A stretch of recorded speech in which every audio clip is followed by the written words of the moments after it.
Okay, in this class I'm going to use integration to generate the master equations of kinematics. So, assuming a constant acceleration of a, remember all the master equations based on a constant acceleration, object moving with constant acceleration, and an initial velocity of u, find the expressions for velocity v and the displacement s. Remember, velocity is the derivative of displacement, acceleration is the derivative of velocity, which means velocity is equal to the antiderivative of acceleration with respect to time. Okay, acceleration is the derivative of velocity with respect to time. Velocity is the antiderivative of acceleration with respect to time.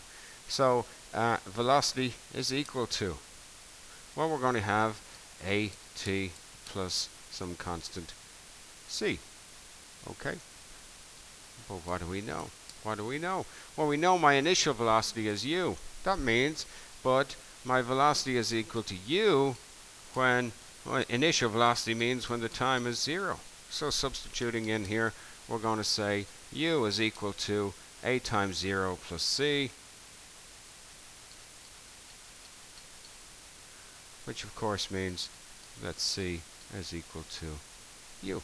Therefore, my expression for velocity is equal to at plus u. We'd be more used to seeing that as u plus at.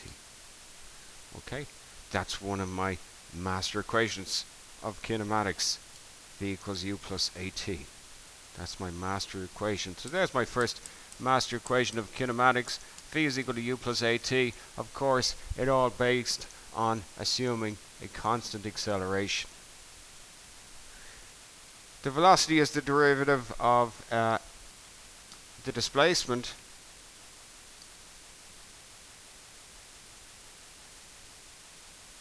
So the displacement is the antiderivative of velocity with respect to t.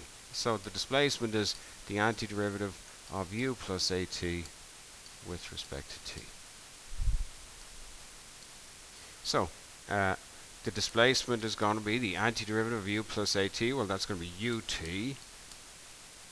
The antiderivative. Remember, a is a constant here. A is a constant, so factoring out my constant a and taking the antiderivative of t, that's going to be t squared over 2, and then plus the constant of integration. So what do we know? Well, we know that at the start, when no time has passed, no displacement can have taken place. So we know that the displacement is 0 when the time is equal to 0.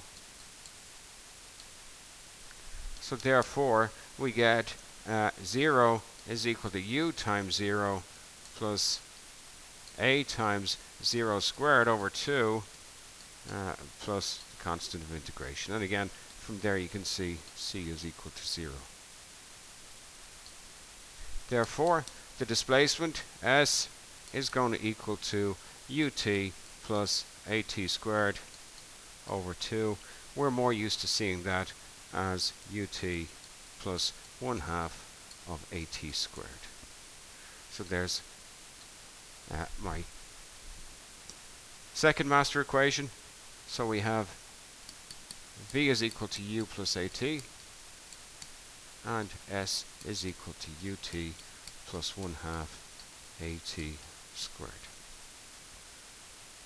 Okay, two master equations of kinematics which we can generate using integration.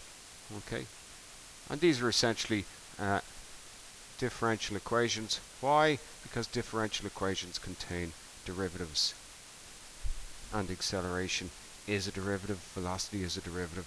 These are differential equations. Okay, so go over that, see if you can generate the master equations using integration.